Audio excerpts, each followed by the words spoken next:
No era simple curiosidad. No era el impulso ligero de alguien que sale a la calle a mirar una novedad y luego vuelve a casa exactamente igual que antes. Había algo más hondo empujando a aquel hombre. Algo que no se arregla con dinero. Algo que no se calla con poder. Algo que sigue respirando por dentro, aunque la vida por fuera parezca ordenada, firme y exitosa. Zaqueo quería ver a Jesús. Y esa frase tan pequeña escondía una herida mucho más grande. Porque a veces uno no corre detrás de una persona solo para verla. A veces corre porque sospecha que allí puede haber una respuesta para todo lo que lleva años sin saber nombrar. Jericó era una ciudad viva, caliente y ruidosa. Una ciudad de paso, de comercio, de cuentas y de hombres acostumbrados a negociar deprisa. Por sus caminos entraban caravanas, mercaderes, animales cargados, soldados y rumores. Había riqueza en sus tratos, prisa en sus plazas y vigilancia en sus puertas. Era un lugar donde casi todo parecía tener precio. Y en una ciudad así, un hombre como Zaqueo sabía moverse muy bien. Sabía contar, sabía calcular, sabía cobrar. Sabía detectar dónde había margen para exigir un poco más. No era un improvisado. No era un hombre débil en lo suyo. Era jefe de publicanos. Y además, era rico. Eso dicho así suena a triunfo. Pero no siempre lo es. Porque hay posiciones que te levantan por fuera mientras te vacían por dentro. Hay ganancias que se apilan sobre la mesa mientras el alma se queda en silencio. Y hay hombres que aprenden a vivir rodeados de cosas para no tener que sentarse un minuto a escuchar el ruido de su propio corazón. Zaqueo tenía bienes. Seguramente tenía una casa amplia, criados, ropa mejor que la del hombre común y una mesa donde nunca faltaba pan. Pero también tenía una fama que lo acompañaba a todas partes. Y esa fama, por más invisible que pareciera, pesaba más que muchas de sus monedas. La gente no lo veía solo como un cobrador. Lo veía como un hombre que se había puesto del lado del poder equivocado. Un hijo de su pueblo trabajando para el imperio que lo dominaba. Un hombre enriquecido en medio de la humillación ajena. Un nombre conocido que despertaba más recelo que respeto. El publicano no era simplemente impopular, era incómodo, era sospechoso, era odiado. Cuando aparecía, algunos bajaban la voz, otros endurecían el gesto, otros recordaban lo que les había quitado. Y muchos, aunque no dijeran nada, ya lo habían sentenciado por dentro. En una ciudad así, Zaqueo podía ser importante, pero no querido. Visible, pero no cercano. Rico, pero profundamente solo. Y uno puede acostumbrarse a muchas cosas. Puede acostumbrarse al lujo. Puede acostumbrarse al rechazo. Puede acostumbrarse incluso a fingir que no le importa. Eso también lo hacen los corazones cansados. Aprenden a endurecerse para no quebrarse delante de los demás. Aprenden a hablar con seguridad, a sostener una imagen que funcione como armadura, a vivir detrás de un personaje que parece fuerte, aunque por dentro todo empiece a secarse. Pero una armadura no abraza, no consuela, no limpia, solo cubre. Y llega un momento en que ni siquiera el hombre que la lleva recuerda bien qué parte de sí mismo quedó escondida debajo. Quizás Zaqueo llevaba años viviendo así, protegido por fuera, expuesto por dentro. Entonces empezaron a correr rumores sobre Jesús. No los rumores vacíos que entretienen una tarde y se olvidan al día siguiente. No la clase de novedad que pasa por la plaza y desaparece. No, era otra cosa. Se hablaba de un hombre que enseñaba con autoridad pero sin teatro. De un hombre que no necesitaba aplastar a nadie para que el corazón de la gente temblara. de uno que tocaba a los intocables, que se detenía por gente que otros evitaban, que no rebajaba la verdad, pero tampoco destruía al que tenía delante. Allí estaba lo desconcertante. Jesús no se acomodaba al pecado, pero tampoco parecía incapaz de acercarse al pecador. Y eso, para un hombre como Zaqueo, tenía que sonar distinto a todo lo anterior. Tal vez oyó que había devuelto dignidad a ciegos y enfermos. Tal vez supo que había comido con personas mal vistas. Tal vez escuchó una frase suelta, un testimonio breve, una historia repetida con asombro. A veces no hace falta conocer todos los detalles para sentir que algo te llama. Basta una sospecha. Basta una frase. Basta la noticia de que existe alguien capaz de mirarte sin desprecio y sin mentira al mismo tiempo. Y para un hombre acostumbrado a ser visto con rabia o con interés, la idea de una mirada así podía volverse insoportable. Porque quizá Zaqueo llevaba demasiado tiempo sin que nadie lo mirara de verdad. Así que salió. No se quedó en su casa esperando más información. No mandó a un criado a averiguar primero si aquello merecía la pena. No pidió garantías. Salió él. Eso ya era una señal. Porque hay búsquedas que nacen cuando la necesidad supera al orgullo. Y el orgullo de un hombre importante no suele disfrutar exponerse en medio de la calle. Menos aún en una ciudad donde casi todos conocen tu nombre y no lo pronuncian con afecto. Pero Zaqueo fue a mezclarse con la multitud, fue a acercarse lo más posible, fue a poner su inquietud por encima de su imagen. Y entonces se encontró con la primera barrera, la multitud, ese cuerpo grande y apretado que no solo ocupa espacio, sino que también decide a veces quién pasa y quién no. Había gente por todas partes, voces, polvo, movimiento, hombres inclinándose para ver mejor, mujeres sujetando a sus hijos, niños intentando abrirse paso, un oleaje de cuerpos queriendo mirar al maestro. Y en medio de todo aquello, Zaqueo descubrió otra vez su límite. Era pequeño de estatura. Quería ver, pero otros le tapaban la vista. Quería acercarse, pero nadie parecía dispuesto a abrirle hueco. Quizá algunos lo reconocieron, y si lo reconocieron, cuesta pensar que se apartaran con amabilidad.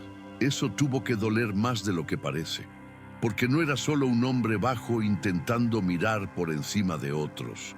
Era un hombre acostumbrado a controlar situaciones y descubriendo, una vez más, que había cosas que no podía comprar, ordenar ni forzar. No bastaba su cargo, no bastaba su dinero, no bastaba su nombre. Allí, entre la gente, todo aquello perdía peso. Quería ver a Jesús, pero el mundo real seguía diciéndole lo mismo de siempre. Tú no entras fácil, tú te quedas detrás, tú no perteneces del todo. Y quizá esa escena tan sencilla removió una herida más vieja. La de sentir que, aún teniéndolo todo, seguía sin poder alcanzar lo único que de verdad necesitaba. Y fue entonces cuando hizo algo que un hombre de su posición no habría querido hacer delante de todos. Corrió. No caminó con compostura, no fingió calma, no sostuvo el porte de alguien importante. Corrió. Y eso, en un hombre rico, adulto y conocido, ya era una forma de desnudez. Porque correr así era dejar caer por un momento la máscara de control. Era aceptar que había urgencias mayores que la apariencia. Era reconocer, aunque nadie oyera la confesión, que aquella ocasión no podía perderse. Hay días en que el alma corre antes que el cuerpo. Y ese día, la de Zaqueo, ya llevaba ventaja. El problema ya no era quedar bien. El problema era no perder a Jesús. Vio entonces un sicómoro junto al camino, un árbol con ramas suficientes, altura suficiente, y una posibilidad concreta.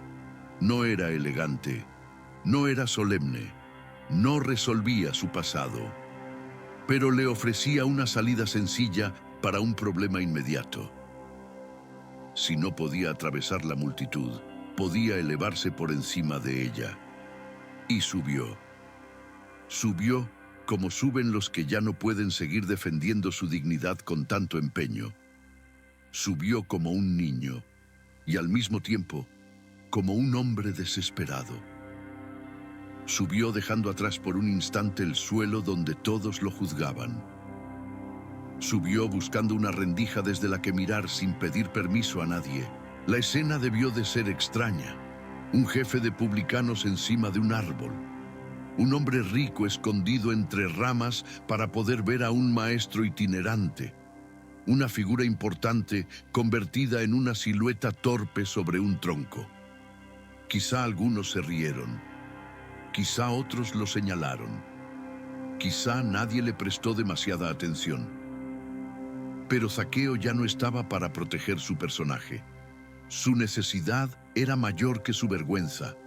Y eso marca una diferencia enorme. Porque mientras uno sigue defendiendo con uñas la imagen que construyó, todavía no está listo para encontrar nada verdadero. Solo cuando empieza a aceptar quedar mal por una razón más grande, se abre una grieta por donde la gracia puede entrar. Allí arriba lo tenía todo y nada. Estaba cerca visualmente, pero lejos como siempre. Iba a poder mirar a Jesús pasar, pero seguramente desde la misma distancia con que uno contempla aquello que admira sin esperar que lo toque. Quizá pensó que con eso bastaba. Verlo de lejos. Confirmar si era tan distinto como decían. Volver luego a casa con una impresión nueva, pero sin alterar demasiado el resto. A veces el corazón desea poco, porque ya lleva demasiado tiempo decepcionado. No pide abrazo, solo una mirada. No sueña con ser llamado, solo con no ser ignorado otra vez. Pero Jesús no caminaba por Jericó como caminan los distraídos. No avanzaba viendo solo masas. No oía ruido sin distinguir hambre. Había heridas que reconocía antes de que hablaran. Había personas que detectaba en medio del tumulto sin ninguna dificultad. Y cuando llegó a aquel lugar, se detuvo. Entre tanta gente, se detuvo. Entre tantas voces, se detuvo. Entre tantas necesidades visibles, se detuvo. Y alzó la vista. Eso ya cambia toda la escena. Porque el hombre que había subido al árbol para mirar, terminó descubierto por aquel que ve. Jesús no miró como quien observa una rareza, no miró con burla, no miró con distancia, miró sabiendo, miró con esa clase de atención que no reduce a nadie a su expediente. Y entonces pronunció su nombre, Zaqueo. No dijo publicano, no dijo traidor, no dijo ladrón. No lo resumió con la etiqueta que la ciudad le había pegado encima. Pronunció su nombre, y eso debió atravesarlo más de lo que cualquier reproche habría logrado. Porque una cosa es que el mundo te identifique por tu peor capítulo, y otra muy distinta es que Dios te llame por el nombre que todavía guarda tu humanidad. Después vino lo aún más imposible. Jesús le dijo que bajara deprisa, porque aquel día iba a hospedarse en su casa. No fue una invitación tímida. No fue una frase abierta a negociación. No fue un saludo amable antes de seguir de largo. Fue una decisión. Jesús no solo lo había visto, había decidido entrar. Quería cruzar la puerta del hombre que todos evitaban.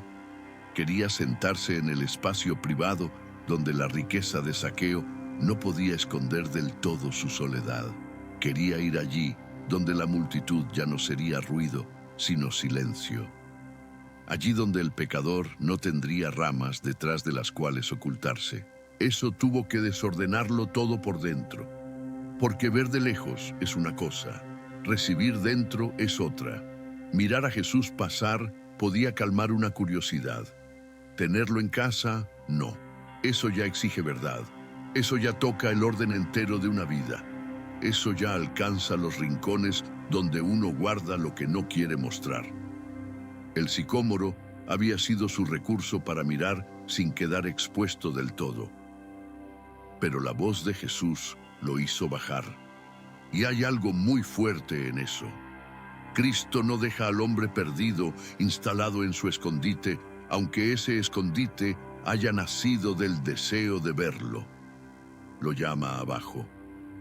Lo llama cerca. Lo llama a un encuentro que no puede vivirse entre hojas. Zaqueo descendió deprisa, no bajó arrastrando los pies, no pidió tiempo para ordenar primero la casa o las explicaciones. No dijo que otro día sería mejor. Bajó como baja quien ha sido alcanzado por una alegría demasiado grande para ser aplazada, y lo recibió con gozo. Eso dice el relato. Gozo, no defensa, no cálculo, no frialdad, gozo. Como si en ese mismo instante algo dentro de él hubiera entendido que no estaba siendo visitado para ser exhibido, sino para ser salvado. Como si por fin hubiera entrado en su historia una presencia que no venía a aprovecharse de él ni a despreciarlo, sino a rescatarlo. La multitud reaccionó de otra manera. Murmuró: siempre que la gracia entra donde el orgullo no la esperaba, hay murmullo. Dijeron que Jesús había entrado en casa de un hombre pecador. Y humanamente, la frase no era falsa. Zaqueo sí era un pecador. Sí había injusticia en su historia. Sí había dinero manchado. Sí había dolor ajeno detrás de parte de su riqueza. Jesús no estaba entrando en la casa de un inocente malinterpretado. Estaba entrando en la casa de un hombre torcido. Pero el problema de la multitud no era que viera el pecado. El problema era que ya no imaginaba para ese hombre ninguna posibilidad que no fuera seguir siendo lo mismo. Hay una dureza muy particular en la mirada de quienes creen que una persona ya quedó definida para siempre por su peor versión. Esa dureza no corrige, no restaura, no limpia, solo encierra. Clava al otro en un lugar del que, a ojos humanos, nunca debería salir. Quizá Zaqueo llevaba años viviendo así ante su ciudad. Tolerado por utilidad, rechazado por memoria, nombrado por su culpa. Nunca esperado para algo distinto. Y sin embargo, Jesús se sentó justamente allí. No porque el pecado fuera pequeño, sino porque precisamente allí era necesaria la visita del Salvador. No se nos cuentan todas las palabras que se dijeron dentro de aquella casa. Y eso es hermoso, porque deja espacio para imaginar una escena de verdad. Una mesa preparada con prisa. Criados desconcertados. El rumor de la calle todavía vivo afuera. El dueño de la casa intentando entender por qué el maestro se ha sentado allí. Y Jesús presente. No necesariamente llenándolo todo de discursos. A veces, su sola presencia desenmascara más que muchos sermones. A veces basta con que la verdad se siente a tu mesa para que lo que antes parecía normal empiece a revelarse como esclavitud. Basta ser mirado sin desprecio para que caigan defensas que el juicio ajeno jamás logró derribar. Tal vez Zaqueo repasó internamente su historia mientras Jesús estaba en su casa. Tal vez recordó a quien había apretado más de la cuenta. Tal vez volvieron a él voces de hombres impotentes, de viudas, de familias cansadas, de pagar más de lo justo. Tal vez sintió con una claridad nueva el peso de haberse enriquecido a costa del dolor ajeno, no como quien solo teme castigo, sino como quien empieza a ver con luz lo que llevaba años llamando simplemente oficio. Porque el pecado tiene esa costumbre. Busca nombres respetables para no ser enfrentado. Le llama sistema a la injusticia. astucia al abuso, éxito a la dureza, necesidad a la codicia. Y cuando Cristo entra, esas nieblas empiezan a romperse. Entonces Zaqueo se puso en pie. Ese gesto importa. Ponerse en pie delante de Jesús, delante de su propia casa y delante de la murmuración del pueblo, no era un detalle pequeño. Era la postura de alguien que ya no quiere seguir escondido. Era la postura de un hombre dispuesto a hablar, sin refugiarse detrás del cargo, del sistema o de la costumbre. Y habló. Dijo que daría la mitad de sus bienes a los pobres. No una sobra, no una limosna decorativa para limpiar imagen, la mitad. Y añadió algo aún más concreto. Si había defraudado a alguien, devolvería 4 veces más. Allí ya no había palabras bonitas. Allí había reparación. Allí había un corazón, empezando a ordenar en la práctica lo que la presencia de Jesús había sacudido por dentro. Eso es importante, porque cuando el corazón de verdad es tocado, no se conforma con emociones religiosas que no alteran nada. Busca fruto, busca verdad, busca restitución donde haya que restituir. Zaqueo no habló como un hombre que simplemente quería parecer conmovido por una visita inolvidable. Habló como alguien a quien la presencia de Cristo había puesto delante la cuenta real de su vida. Y no salió huyendo de ella. No se justificó diciendo que todos hacían lo mismo. No culpó al sistema romano. No dijo que su oficio lo obligaba. No se escondió detrás de tecnicismos. Se dejó tocar hasta el punto donde más duele. El bolsillo, el poder. La estructura entera de la vida que hasta entonces había llamado normal. Y eso muestra algo profundo. Jesús no esperó a que Zaqueo estuviera ordenado para acercarse, pero la cercanía de Jesús tampoco lo dejó igual. La gracia no fue una caricia vacía. Fue una visita tan limpia, tan verdadera y tan llena de autoridad que seguir llamando bien a lo torcido se volvió imposible. Así obra muchas veces Dios. No destruye a la persona para corregirla. La alcanza de tal manera que por fin le abre el camino de la verdad. Y la verdad, cuando llega en manos de misericordia, no solo acusa, también libera. No solo muestra la herida, también empieza a sanarla. Entonces Jesús habló de nuevo, y sus palabras pusieron nombre a lo que estaba ocurriendo. Dijo que aquel día la salvación había llegado a esa casa. No dijo solo que se había vivido un momento emotivo. No dijo solo que un hombre corrupto estaba intentando mejorar. Dijo salvación.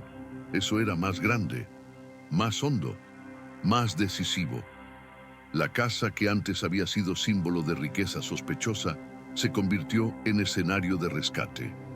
Y luego Jesús recordó algo que devolvía identidad.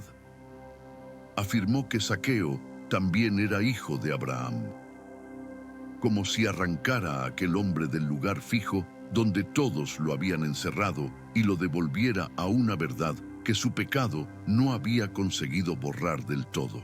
Aquello debió incomodar a muchos, porque decir que ese hombre también era hijo de Abraham era negar que su corrupción tuviera la última palabra sobre su identidad. No era aprobar el mal, no era minimizar el daño, era ponerlo debajo de una misericordia mayor.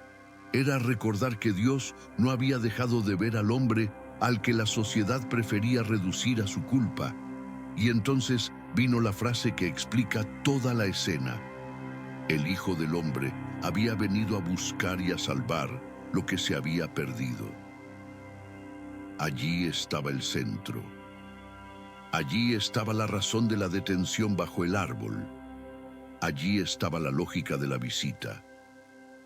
Allí estaba la explicación del gozo, del escándalo y del cambio. Zaqueo pensaba que había salido a ver a Jesús, Y era cierto, quería verlo. Corrió para eso. Subió al árbol para eso. Esperó entre las ramas para eso. Pero al final descubrió una verdad más grande. No era él el único que estaba buscando. Antes de que sus pies corrieran por Jericó, ya venía hacia él una búsqueda más profunda. Antes de que encontrara una rama desde la que mirar, ya había una mirada levantándose para encontrarlo. Antes de que supiera cómo nombrar del todo su hambre, ya caminaba hacia su casa aquel que conocía su pérdida completa. Esa es la sorpresa del relato. El hombre cree que apenas está intentando ver y descubre que Dios ya venía decidido a rescatar. Eso cambia también el sentido del sicómoro, porque deja de ser solo una solución práctica para un hombre bajo y se convierte en el lugar donde se cruzan la necesidad humana y la iniciativa divina. Allí se ve la pequeñez real de Zaqueo, no solo su estatura, también su soledad moral, su historia torcida, su necesidad de esconderse para mirar. Pero allí se ve también algo mayor, que Cristo no pasa de largo ante quien lo busca torpemente. No exige una llegada impecable. No pide que el perdido arregle primero el desastre y luego se acerque. Sale a su encuentro en mitad de su mezcla. Deseo real y pasado oscuro. Hambre verdadera y vida desordenada. Vergüenza y esperanza al mismo tiempo. Y quizá por eso este relato sigue siendo tan humano. No presenta a un hombre bueno que recibe premio por su sinceridad.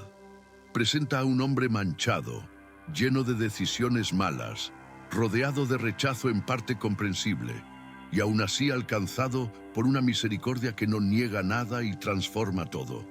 En Zaqueo no hay solo ternura, hay verdad.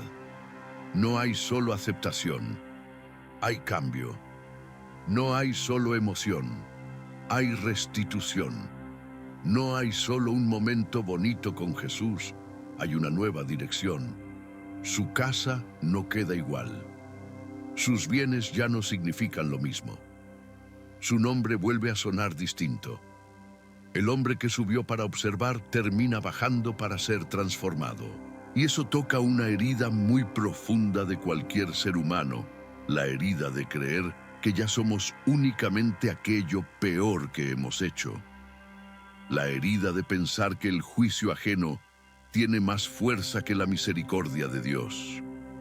La herida de acostumbrarnos tanto a una máscara que acabamos creyendo que no hay nada debajo. Zaqueo llevaba tiempo viviendo desde esa mezcla de riqueza y pérdida. Había aprendido a sostenerse con monedas, con autoridad, con distancia. Pero todo eso empezó a temblar cuando una voz pronunció su nombre y decidió entrar. Porque la salvación no empezó en su esfuerzo de reparación, empezó en la mirada de Cristo. La restitución vino después. El cambio vino después. La nueva dirección vino después. Primero vino la visita. Primero vino la mirada. Primero vino la gracia. Por eso, la enseñanza final no es solo que Zaqueo devolvió lo robado o que un pecador recibió una oportunidad. La enseñanza final es más honda. Cuando alguien de verdad quiere ver a Jesús, muchas veces descubre que Jesús ya lo había visto primero. Y cuando Cristo mira de verdad, no deja al hombre cómodo en su escondite, no lo deja subido en su árbol, no lo deja encerrado en la etiqueta con la que el mundo lo ha reducido. Lo llama por su nombre, lo hace bajar, entra en su casa y empieza a cambiar su vida desde dentro. Porque Cristo no solo ve al pecador, ve también al hombre que todavía puede ser restaurado. No aprueba su ruina, pero tampoco se aparta asqueado de ella. Se acerca con una misericordia tan limpia que hace imposible seguir fingiendo. Y esa es la verdad que permanece. Jesús no pasó por Jericó solo para dejar una impresión en la multitud. Pasó para detenerse bajo un árbol, mirar hacia arriba y decirle a un hombre perdido que su historia aún no estaba cerrada. Y quizá esa sea también la esperanza de cualquiera que se sienta pequeño, expuesto o demasiado lejos. Que no hace falta tener la vida resuelta para empezar a buscar a Cristo. A veces basta con la torpeza sincera de subirse a un árbol. Basta con no resignarse a seguir mirando desde la misma distancia de siempre.